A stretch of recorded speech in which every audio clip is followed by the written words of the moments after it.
हाँ तो बच्चों नमस्कार, कैसे हैं।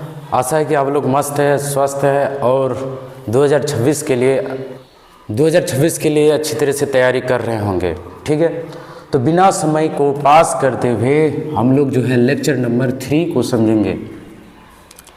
तो आज का लेक्चर है दोस्तों 3। इस लेक्चर में हम लोग भाज्य संख्या, उसके बाद अभाज्य संख्या, उसके बाद सह अभाज्य संख्या और वास्तविक संख्या और यूक्लिडिक विभाजन एल्गोरिथम का प्रयोग अच्छी तरह से हम लोग डील करेंगे। ठीक है, तो सबसे पहले हम लोग आते हैं भाज्य संख्या क्या होता है। ये कलम नहीं, तो आते हैं बिना समय को देर किए हुए अपने मुद्दे में। भाज्य संख्या क्या होता है दोस्तों। भाज्य संख्या किसे कहते हैं, ठीक है, किसे कहते हैं। ठीक, तो वह संख्या जो एक और स्वयं के अलावा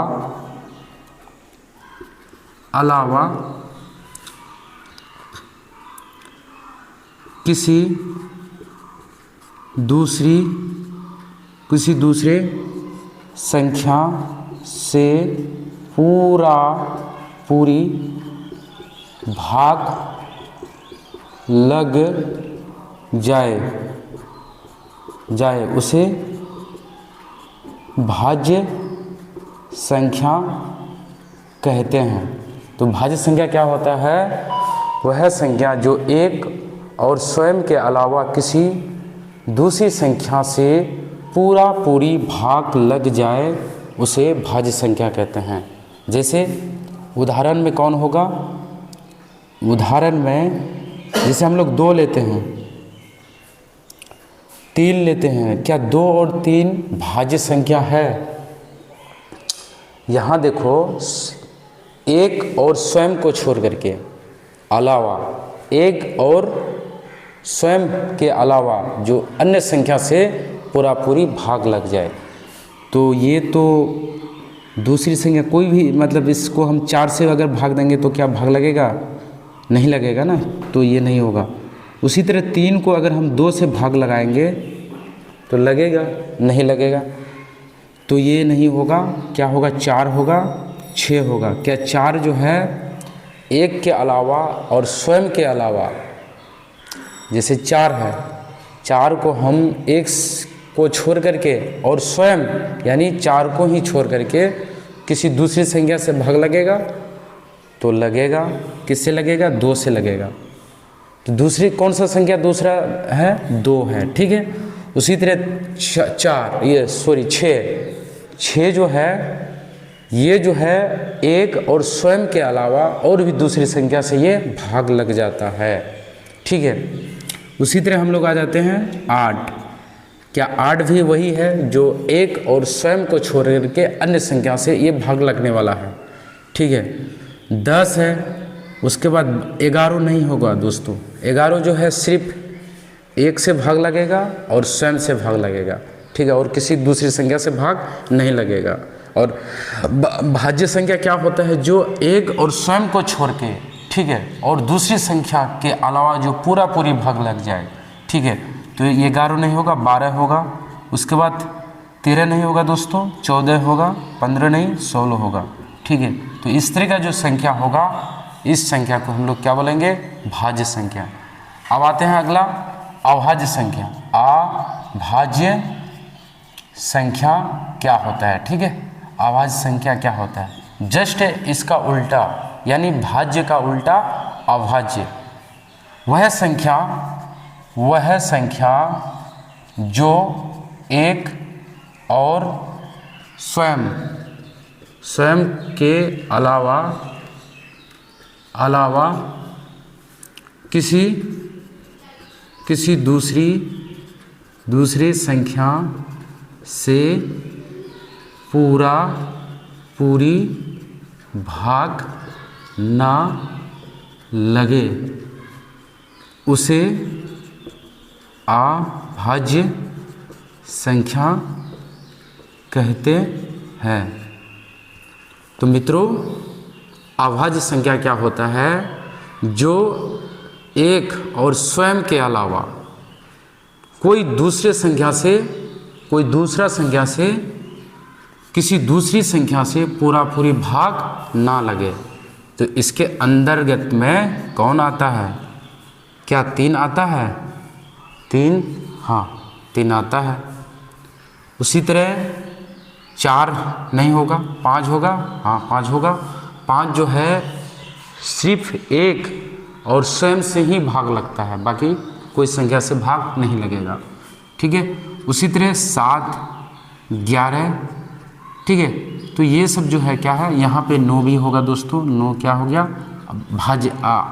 भाज्य संख्या। ठीक है। और 13, उसके बाद 17, ये सब जो संख्या जो देख रहे हैं सिर्फ एक और स्वयं के अलावा किसी संख्या से भाग नहीं लगेगा। ठीक है। चलो हम लोग आते हैं भाज्य। हम लोग जो है अच्छी तरह से भाज्य और अभाज्य संख्या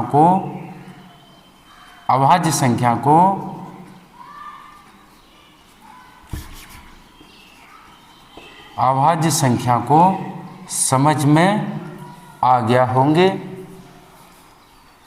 चलो हम लोग देखते हैं कि आगे क्या।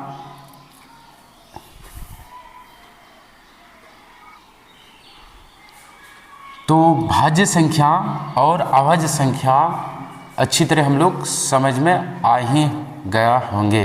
ठीक है। तो हम लोग आते हैं सह अभाज्य संख्या क्या होता है दोस्तों। सह अभाज्य संख्या क्या होता है?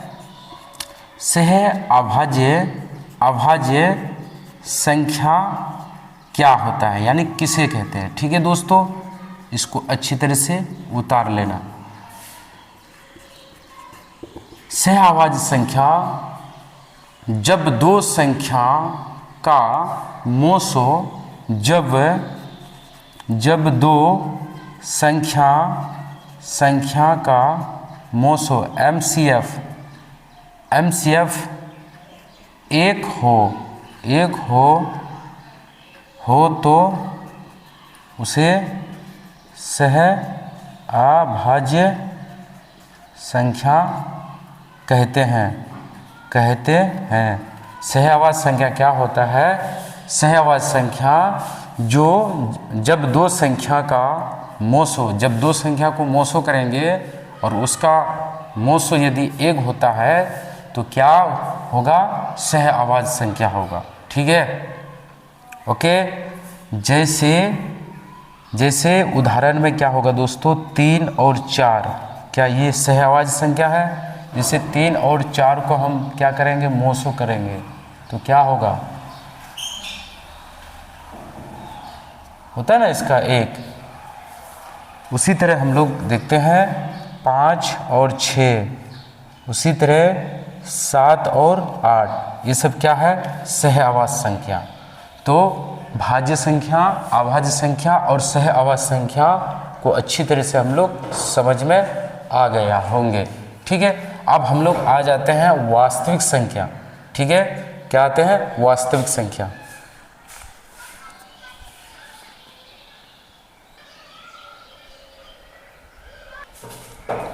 तो फ्रेंड्स, वास्तविक संख्या क्या होता है, इसको हम लोग अच्छी तरह से समझना है। वास्तविक संख्या। ठीक है। और ये चैप्टर का नाम भी है क्या? वास्तविक संख्या। ठीक। इसको हम लोग रियल नंबर बोलेंगे। क्या बोलेंगे फ्रेंड्स? रियल नंबर इंग्लिश में। ठीक है। वास्तविक संख्या किसे कहते हैं? तो प्यारे, हम लोग संसार में जितने भी संख्या को देखते हैं अपनी आँखों से, ठीक है, अपने आँखों से संसार में जितने भी संख्या को देखते हैं सभी क्या है? वास्तविक संख्या है, यानी रियल नंबर। ठीक है। तो इसको लिखने का क्या है? इसको कैसे लिखेंगे? ठीक है। तो देखो, परिमेय संख्या और अपरिमेय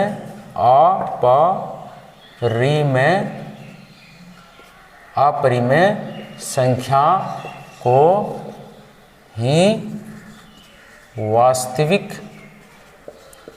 वास्तविक संख्या कहते हैं। ठीक है, परिमेय संख्या और अपरिमेय संख्या को ही वास्तविक संख्या कहेंगे। ठीक है, या सरल भाषा में देखा जाए इसको कि हम जितने भी संख्या को देखते हैं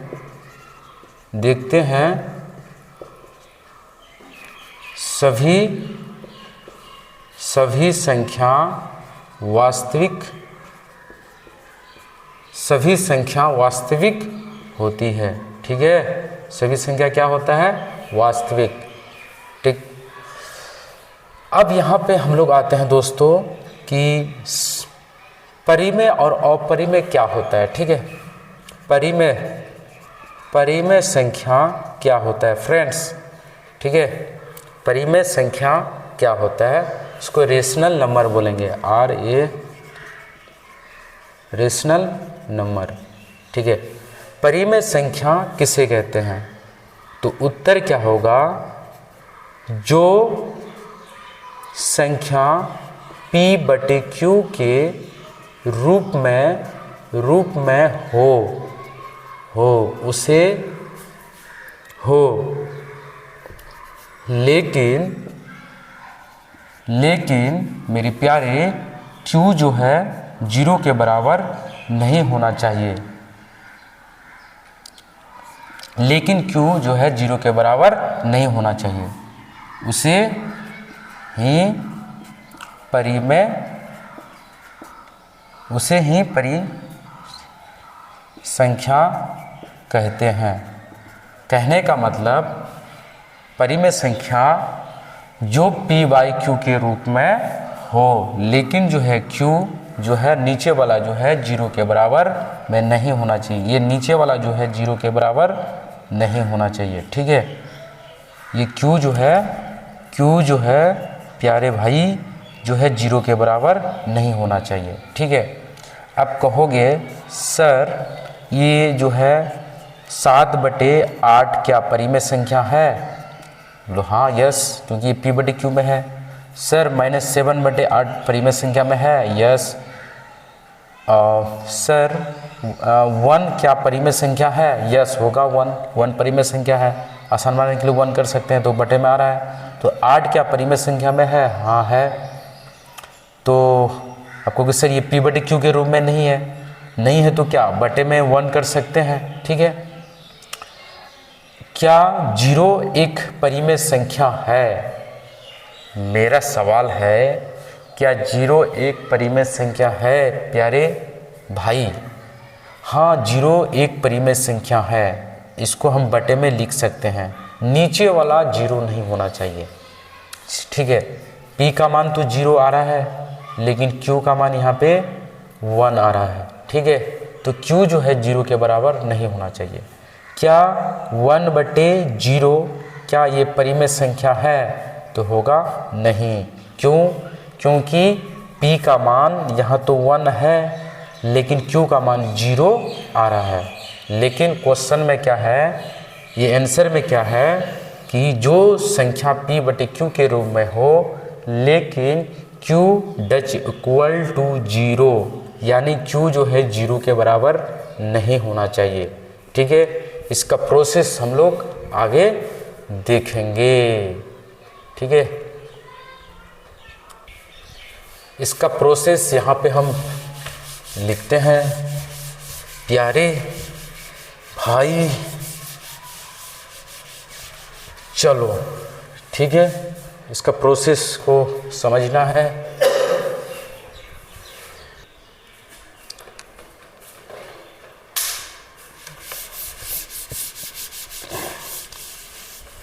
तो परिमेय संख्या सभी को समझ में आया कि नहीं आया? आ गया? तो परिमेय संख्या जो p बटे q के रूप में हो, लेकिन जो है q जो है 0 के बराबर नहीं होना चाहिए। ठीक है, तो इस डिसीजन में, जब इस डिसीजन से रहेगा तो वहाँ पे क्या होगा, परिमेय संख्या। ठीक है, यानी नीचे वाला जो हो, जो भिन्न के रूप में हो, लेकिन नीचे वाला जो अंश, क्या बोला जाता है इसको, अंश, ऊपर वाला को अंश, ठीक है, और नीचे वाला को हर। हर जो है 0 के बराबर नहीं होना चाहिए हमारे मित्रों। ठीक है, जब हर जो है यानी नीचे वाला अगर 0 आ जाता है तो वहाँ पे परिमेय संख्या नहीं होगा।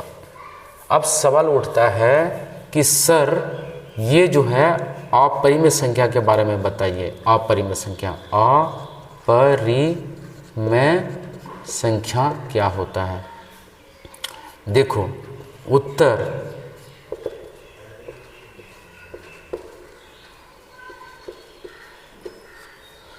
जो संख्या p/q के रूप में ना हो, लेकिन इसका मान अनेक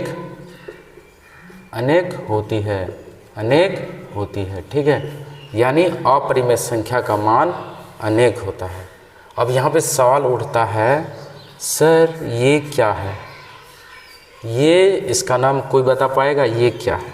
इसका नाम है पाई। क्या? पाई। पाई का मान कितना होता है प्यारे? पाई का मान को बता सकता है? चलो, पाई का मान कोई बता सकता है? पाई का मान जो है 22/7 होता है। ठीक है, तो सर ये पाई क्या है? पाई जो है अपरिमेय संख्या है। क्या है? अपरिमेय संख्या है। लेकिन पाई का मान यदि बैठाते हो, पाई का मान कितना होता है? 22/7। तो ये जो है पाई का मान जैसे ही उसको बदलाओगे बटे में, तो ये परिमेय संख्या होगा। क्या होगा? परिमेय संख्या। ऐसे पाई को बोलोगे तो अपरिमेय संख्या, यदि पाई का मान बैठाओगे तो वो हो गया परिमेय संख्या। ठीक है, तो पाई का मान जो है किसने दिया? पाई का मान किसने दिया? कोई बता पाएगा? पाई का मान 5वीं सदी में आर्यभट्ट नामक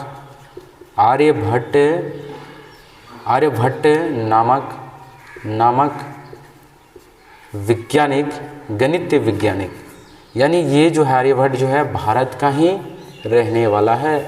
ठीक है, आर्यभट्ट जी हमारा ही हिंदुस्तान का धरती से ही बिलोंग करता था।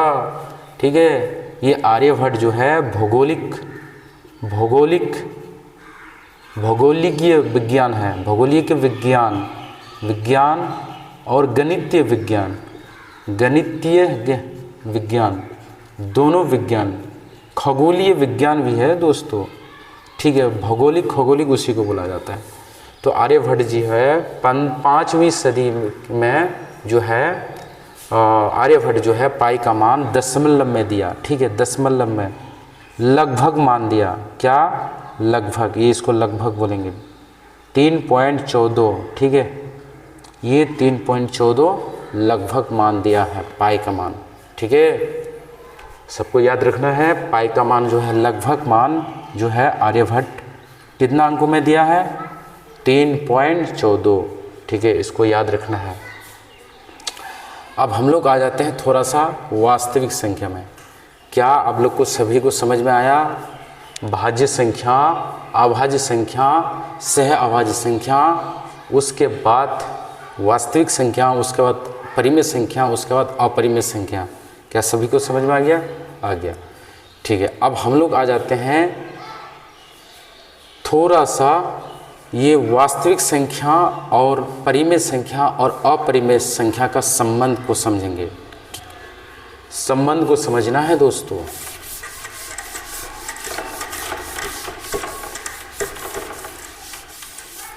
संबंध क्या है? वास्तविक संख्या, वास्तविक संख्या परिमेय और अपरिमेय, अपरिमेय का संबंध, संबंध समझना है प्यारे मित्रों। इससे ऑब्जेक्टिव टाइप का क्वेश्चन बहुतों बार आता है, ठीक है। तो क्या सभी परिमेय संख्या वास्तविक संख्या होगा? सभी परिमेय संख्या वास्तविक संख्या होगा या सभी वास्तविक संख्या परिमेय संख्या होगा? तो क्या होगा? सभी परिमेय संख्या की बात किया जाए तो वास्तविक संख्या होगा, सभी परिमेय संख्या वास्तविक संख्या होगा, लेकिन सभी वास्तविक संख्या परिमेय संख्या नहीं होगा। एक दो गो क्वेश्चन बना।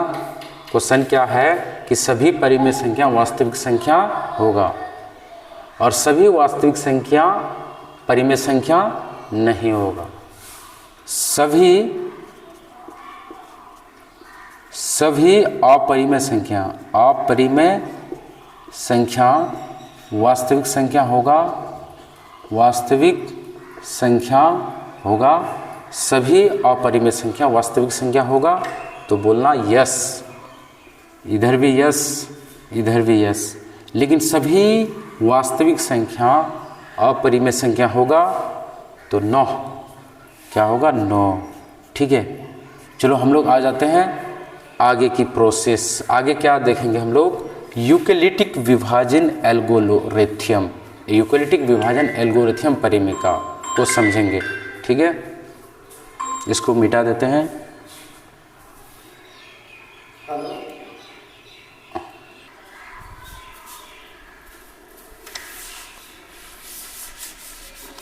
चलो दोस्तों, आज आगे जो है यूक्लिड विभाजन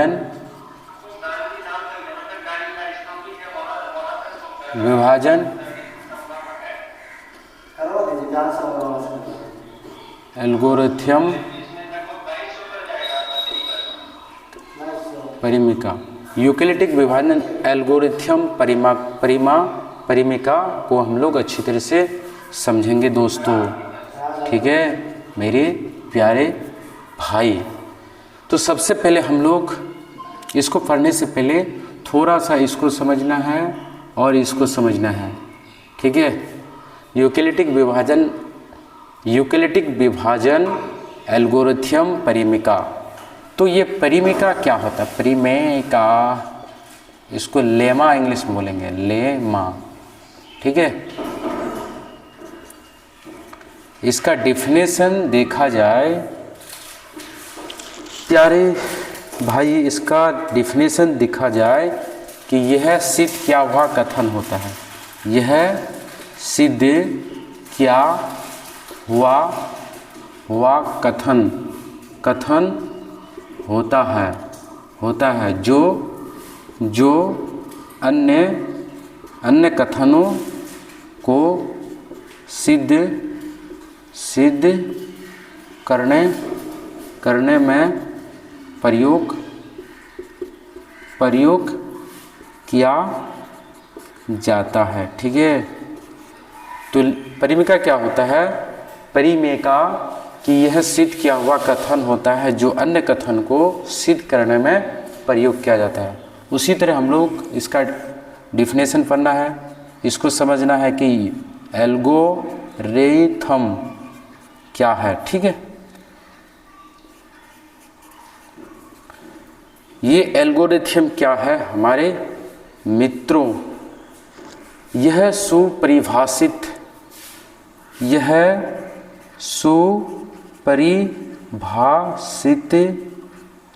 के श्रृंखला यानी सीरीज होती है जो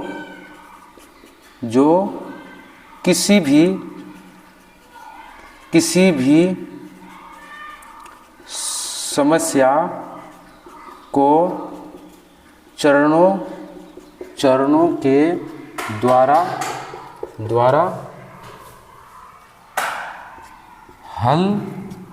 हल किया जाता है। ठीक है, तो परिमिका क्या है? यह सिद्ध किया हुआ कथन होता है जो अन्य कथन को सिद्ध करने में प्रयोग किया जाता है। एल्गोरिथम यह सुपरिभाषित की श्रृंखला सीरीज होती है जो किसी भी समस्या को चरणों के द्वारा हल किया जाता है। अब हम लोग जो है आगे की वीडियो को, आगे की लेक्चर में जो है यूक्लिडिक विभाजन एल्गोरिथम को अच्छी तरह से डील करेंगे। तो आज का वीडियो दोस्तों यहीं तक समाप्त हुआ। तो धन्यवाद, नमस्कार, जय हिंद, जय भारत। हमारी वीडियो को लाइक एंड शेयर कीजिए।